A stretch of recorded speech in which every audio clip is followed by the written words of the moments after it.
video. Today we are going to talk about you. We're going to talk about you and how you feel about death, your experience with death, what death might mean to you. Now, have you ever heard that phrase? The only thing we have to fear is death in Texas. That someone would actually rather die than public speak. Death is actually our barometer of the end-all be-all, the worst thing that ever happened. At least you survived. At least they're still alive. That idea is stuck with us all of the time. Hello, pretty. That death in and of itself is the worst thing that could possibly happen to you. So, of course you fear it. You are taught to. From the minute you're born, you're taught to fear what the end would be. You're actually taught that death is the end. That it's not a transition, it's not a movement to another enlightenment or ascension within your mind, body, and spirit. It is the ending, the end-all be-all of everything. I talk to the dead daily. Every day of my life, there's a dead person talking in my head every darn day. Do I fear death? Yeah, sometimes I do. Sometimes I wonder, one, if I'm right or if I'm crazy. I wonder, two, what the transition is going to be like. Because when I talk to the dead, their transition has happened. Many of them will show me different ways that they crossed over, but I have no idea actually what to expect, because there is somewhat of a lull state that they show me from right when they pass to when they get to the point where they can come and chat with me. And then actually it kind of almost feels with some of them that they're still in that lull state, but able to come out for communication purposes. So I don't know what to expect either. It is more of an unknown, even though it's so incredibly known to me. So when I think about my own trepidation, I wonder about other people. I wonder about those who don't hear voices in their head, who don't have this insane idea that they actually know when that person, or that person is talking directly into their head. What do people do when they don't have a clear avenue with their crown to the knowledge and enlightenment and ascension that is constantly plaguing a person like myself? Well,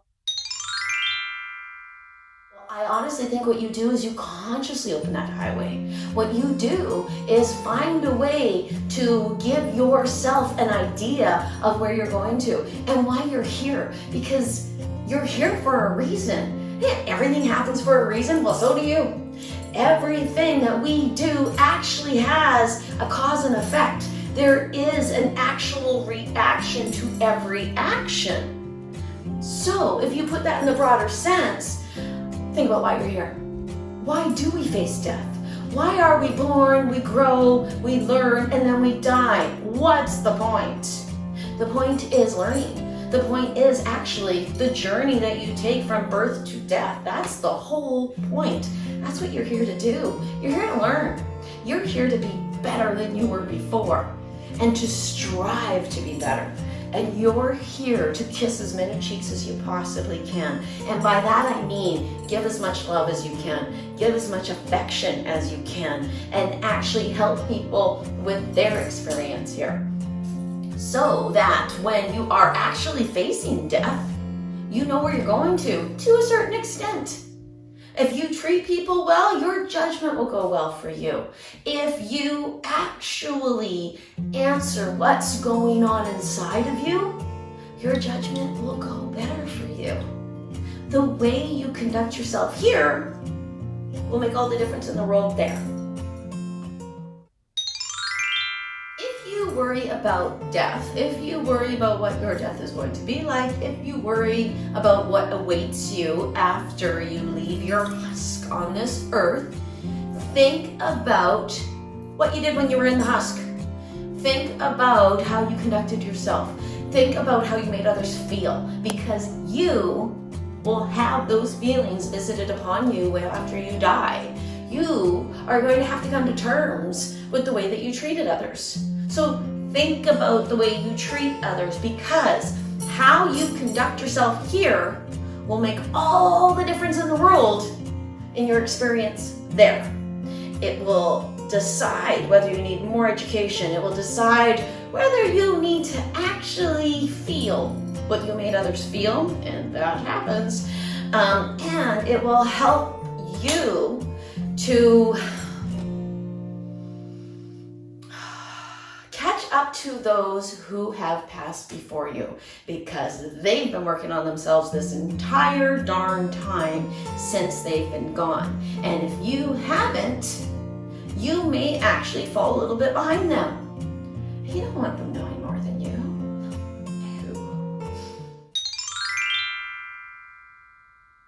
Thank you for watching this video. I hope that it helped. I hoped that you found some sort of something within it. If you have a subject you would like me to tackle, please let me know. I can be reached at trinityyogaandspiritualservices.com. trinityyogaandspiritualservices.com. I'm also on Instagram at Bobbi Rowntree, and I'm on Facebook at Bobbi Rowntree Spiritual Medium. I hope that you have a lovely day.